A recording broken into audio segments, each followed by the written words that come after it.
they tell you I died peacefully, you have my permission to slap them. Nothing about what I did was peaceful.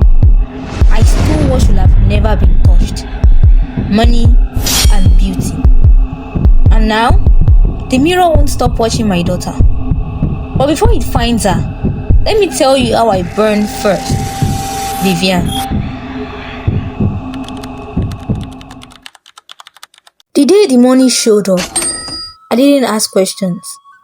2 bundles.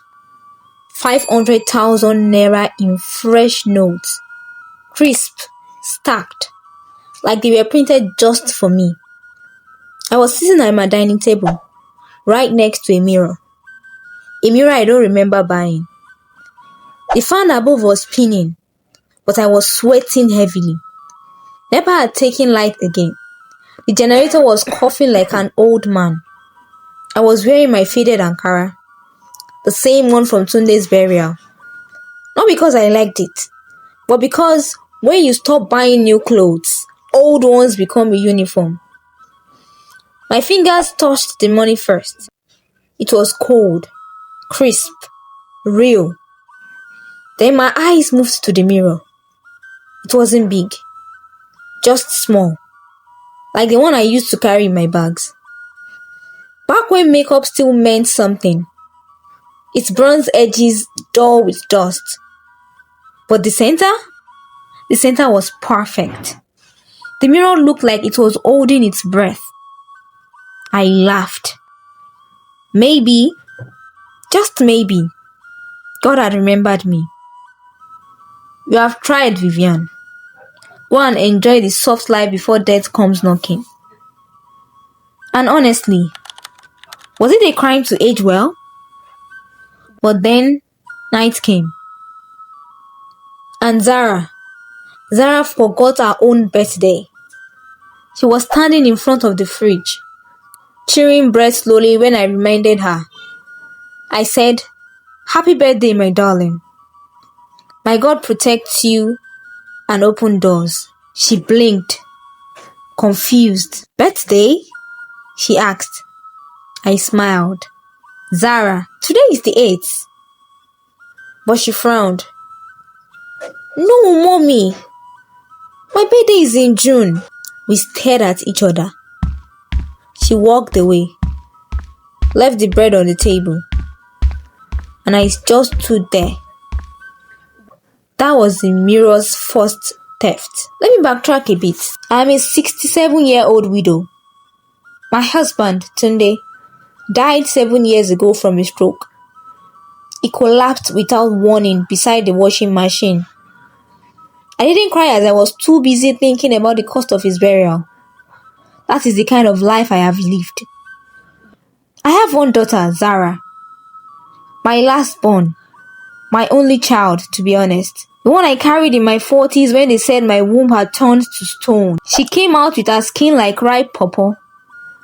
Beautiful, soft eyes.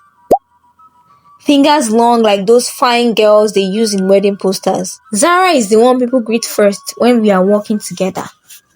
She's the one that gets job offers without even trying. I remember the last time we entered church. One usher looked at me and said, "Welcome, ma." Then turned to Zara and smiled wide. "Sister, you are glowing, oh. What is the secret?" No one glows from struggle, but Zara did. And I was shrinking. My reflection never lied. It showed all my wrinkles, every black spot that refused to blend into the foundation. Sometimes I would watch her from the window, taking selfies in the sunlight. They call it sunscreen. And I'll feel something sour in my chest. I wasn't jealous. No, mothers don't get jealous. But I just wished my own shine hadn't expired so soon. One afternoon, I opened my old makeup box. I found a half-used powder, lipsticks of different colors, and one tiny mascara that had dried into clumps. I tried applying some powder and nearly sneezed the whole product on my face. My hands shook while drawing my eyebrows, and one side came out higher than the other.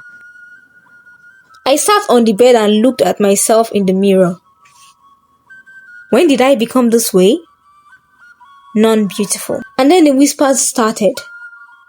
At our Tuesday women's prayer group, just after service, I heard two women whispering about Mama Chiamaka. I wasn't even supposed to hear. One of them leaned close and said, "She doesn't collect money. She just gives you something to hold on to. The result, you will shine, my sister." That word, shine. I went home that night and looked at myself in the mirror. What I saw didn't match the woman I still felt like liquid flame inside. There was a disconnect, and it was a painful one. 2 days later, I found the address. It was behind one local chemist's shop in Ilasamaja. A narrow room filled with nothing but white curtains, dry herbs, and silence.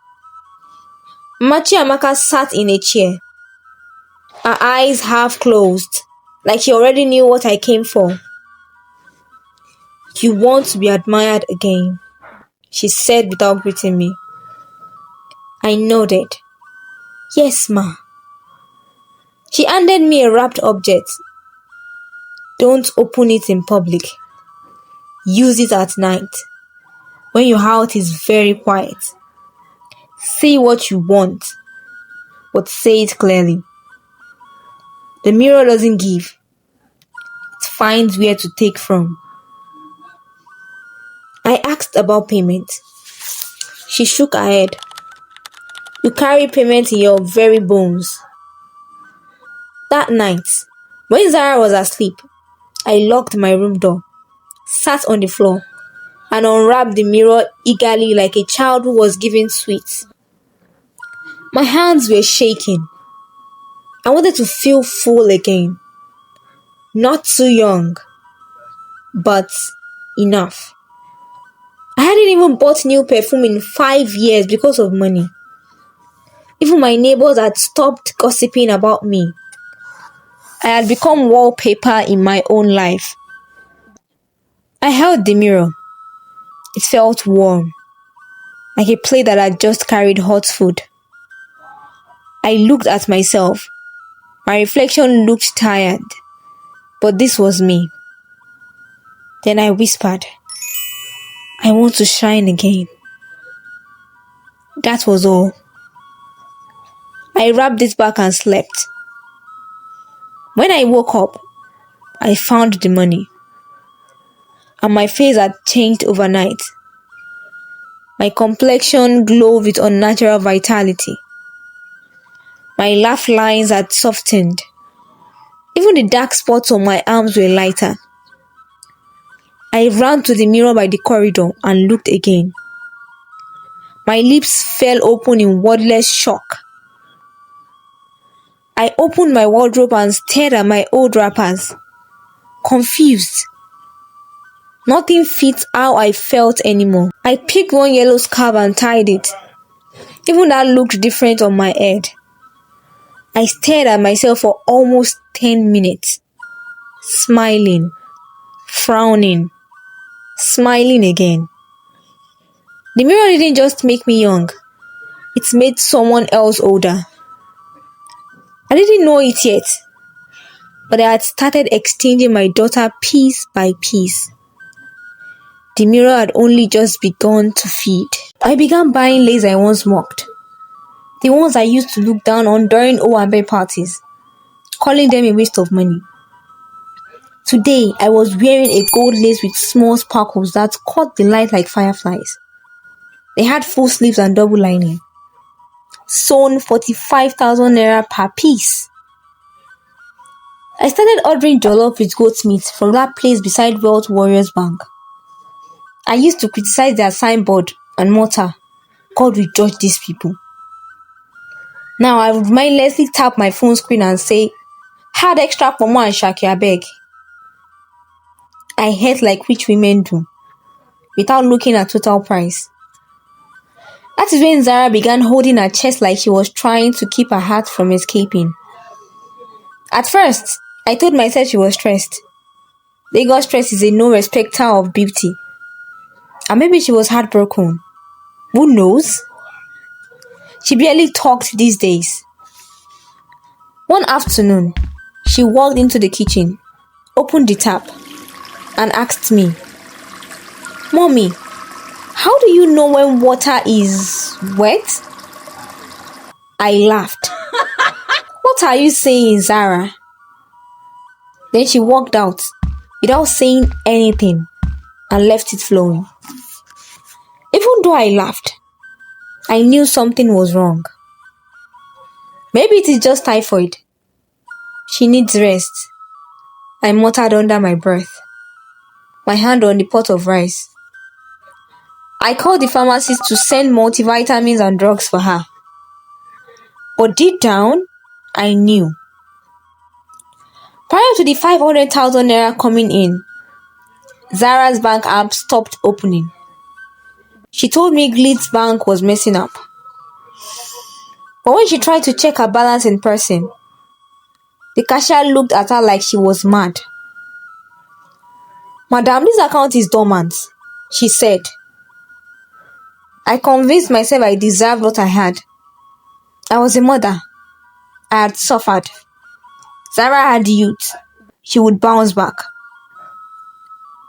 "I am borrowing. I'll return it when I feel full again," I concluded. But greed is a stubborn thing. It doesn't eat once. It eats until you forget who you were before the feast. Zara stopped dressing up. Her fine wings were untouched beside my new collection of bone-straight, wine-colored Brazilian weaves. She used to wake up before me and sweep the compound. Now, I would knock on her door at noon and still find her cold like a coma, shivering under a wrapper. And her face? It was changing. Her cheekbones had lost their edge. The skin under her eyes darkened. The first time I saw a wrinkle appear near her mouth, I gasped. Because it looked familiar. Like mine. One morning, I was washing plates outside when I heard one of our neighbors muttering behind the wall. "Is not that fine girl Zara? Ha ha! Her face is falling low. This life, sha." My own neighbor replied with pity. "Beauty doesn't last forever." I wanted to scream at them, but I shut my mouth because they weren't lying. One night, I was brushing my new Peruvian weave in front of the mirror. My phone vibrated beside me. It was another credit alert. 70,000 naira this time. I smiled and reached for my lip gloss. Then I heard a scream. "Mommy!" I ran to her room. She was on the floor, shaking, pointing at the dressing mirror I had given her years ago, tears streaming down her face. "I saw her," she shouted. "She looked like me, but melted. Her mouth was sagging. And her eyes, Mommy, her eyes were like yours." The mirror was blank, like a mirror should. I slapped her quickly, out of fear. "Don't say that nonsense again," I said, dragging the mirror from the table. "Do you want to run mad? Or you want people to start calling me mad mother?" I carried the mirror back to my room, wrapped it, and hid it inside a Ghana must go bag under my bed. But that night, when I turned over in my sleep, I felt something hard under my mirror. I pushed my hand in and felt the mirror. How did it get there? I didn't tell her. I didn't tell anyone. I just placed it on my lap. sitting on my bed in darkness, watching my own reflection. It was brighter than before. It looked good. Then I saw something that shouldn't have been there at all move behind me. I turned. There was nothing there. I turned back to the mirror, but the reflection had already changed. Zara's reflection was standing behind mine. Only this time, she looked like she was drowning. The next morning, Zara wore 2 wrappers even though the sun outside was blazing. She came into the sitting room shivering. I told her to eat yam. She pushed the plate away and said the smell was too much. The smell, Zara? I asked. She nodded, covering her ears. The fan was spinning. The soup was still in the pot, and nothing was burning. Yet my daughter, who once fried stew with music on its highest volume, was now sitting on the floor, scared of Ogiri, the war. I went back to the same chemist shop, asked for Mama Chiamaka. They told me she hadn't been seen in days. Is there an issue? She asked, staring at me suspiciously. No. I just wanted to say hi. I replied with a nervous laugh. It is fine, thank you. Zara stopped calling me mommy. One day she just said, Madam, where is my phone? I thought she was playing, but her face stayed blank. Zara, you just called me madam? She stared at me. Sorry, I forgot. You forgot? I called my pastor, Pastor Dipo, to sprinkle oil on her head. It is a spiritual attack. But the mirror kept appearing. Under chairs, inside my shoe, in the freezer, and each time it came back, I noticed a change. Not in it, in Zara. She lost weight, but not the normal type. This was sickness weight loss. It was like her presence was vanishing. She would walk into the room and I would flinch because I didn't hear her footsteps. One day I called her name and she didn't answer. I turned and saw her staring at the wall, like she could see something I couldn't. Ah! I heard my daughter scream and I rushed in, my heart racing. Behold, the mirror was sitting between our wrappers. She pointed her shaky hands. It winked at me, Mommy. I checked. Of course, it didn't move. Her knees buckled and I quickly caught her before she hit the floor. Her skin was cold. Her lips were pale. I held her like I was holding Tunde the day he collapsed. She wasn't dead.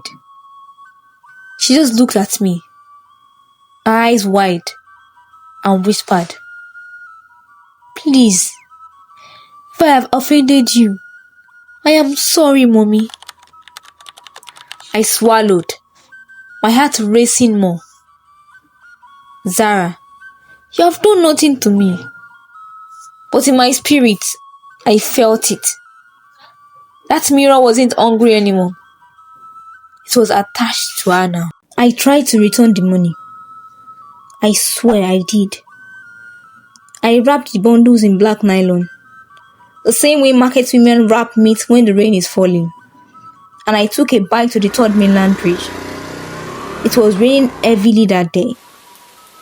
I leaned over the edge of the bridge, my heart pounding. I don't want again. Please. I return it. I reject it. I whispered to myself as I threw it into the lagoon. I was cold. My scarf was soaked and my hands trembled out of both cold and fear. I got home, removed my wrapper, and went to the kitchen to boil rice. When I opened the pot, the same nylon floated there, dripping. I took it out slowly, my eyes wide with fear. Unwrapping it, I saw that it was the same envelope, same money, and I screamed. I couldn't sleep that night. Everywhere was cold, and Zara didn't come out of her room at all. The next morning, I stood at the mirror brushing my brows. There were goosebumps on my arms and tears behind my eyes, but my skin glowed. I looked young and wicked. If I break the mirror, I whispered to my own reflection, the landlord will chase me out. My bones will start speaking again. I reached for the powder and my fingers paused. Would it be worth it? The mirror had given me youth, confidence, and money. A second chance at life. Small boys greeted me with two hands. Women who never noticed me before now asked, "Auntie, what do you use on your skin?" I exhaled deeply. I couldn't remember the last time I felt this visible. But Zara, my only Zara, I knew what I had to do. But knowing is not doing. That is how the devil tricks us. He gives us the truth, but makes comfort better. I went back to Ilasamaja. The shop was locked. I waited 5 hours. As I turned to leave, she opened the door. She looked at me like she was expecting me, the same way she had looked at me the first day I met her. "You tried to return it," she said in a low voice. I nodded, my breath short. "Please, Mama, I didn't know. I didn't know what I was trading. My daughter, she is fading and dying. I can't watch her disappear." She turned her back to me and walked inside, gesturing that I follow her. I went in and inhaled. It was the same smell and curtains, but the mirrors on our walls were all turned backward. I shivered. How was that possible? She sat and crossed her legs. "You asked to shine. The mirror chose a dimmer light to pay the balance. Let it take me instead," I pleaded, kneeling. "Let it take my knees, my eyes, my strength. Let her go. I was the greedy one." Mama Chiamaka shook her head. "It is not flesh it wants. It is awareness. It needs a witness. Someone has to carry the glow, and someone has to bear the cost." "So, what should I do now?" I asked, tears welling up in my eyes. I was tired. I wanted all this to end. She raised her head slowly. Her eyes had grown paler, almost white. "You have two choices. Break the mirror. Destroy everything it gave you. All the money, the beauty, the confidence, everything. Or keep it and lose her completely." She continued, tilting her head. "But be warned. The mirror doesn't forgive. It just waits." That night, I cooked her favorite meal, yam porridge with dried fish and scent leaf. Zara didn't eat. She sat by the wall as usual, walking slowly like a child. Her long hair was breaking in patches. Her voice was now small. If beauty was a cloth, ours had been raised until color refused to return. I sighed, then went ahead to bathe her, wear her wrapper, carry her to bed. Thankfully, she didn't protest. Then I went into my room, opened my drawer, and pulled out a small book. I wrote everything. Everything. From the first day the money appeared to the moment my daughter forgot my name. Then I wrapped the mirror in white cloth, dropped it in a Ghana must go bag, and placed the book on top and sealed it. Then I sat in front of my wall mirror. My face looked so full. My skin was shiny. My body felt strong. I could have passed for a 45-year-old. But when I blinked, the reflection didn't blink back. It just watched me. The way a hungry thing watches food it is already tasted. I stood and went to the kitchen to boil water and prepare my last meal, pap. Before I drank, I whispered, "If my daughter ever finds this story, tell her I tried. But trying late is the same thing as not trying at all. They will say I died peacefully in my sleep. Let them say it. The world will pity me because I am old. But age is not innocence. I traded my daughter for another chance to be noticed." This lesson here is that beauty and wealth stolen in silence often cost more than we can ever imagine. Greed wears lace and expensive clothes. It smells like new perfume. It hides in the parts of us that want to be seen again. But what we gain from shortcuts, we often pay back in full with interest. The greater lesson is, let's be content with slow blessings. Let us protect the next generation instead of feeding off them. And when money comes fast with no source, ask questions. Because no mirror gives light for free. It takes what you love the most and leaves you dead. Be honest. Would you have stopped sooner? Or only when there was nothing left of her to take? I need to hear your thoughts. Drop them in the comments below. Next week's story, it will hit you right in the feels when you least expect it. Want these life-changing twists the moment they drop? Smash that subscribe button and ring the bell. Still thinking about this one? Binge more of our stories. They will make you question everything you thought you knew.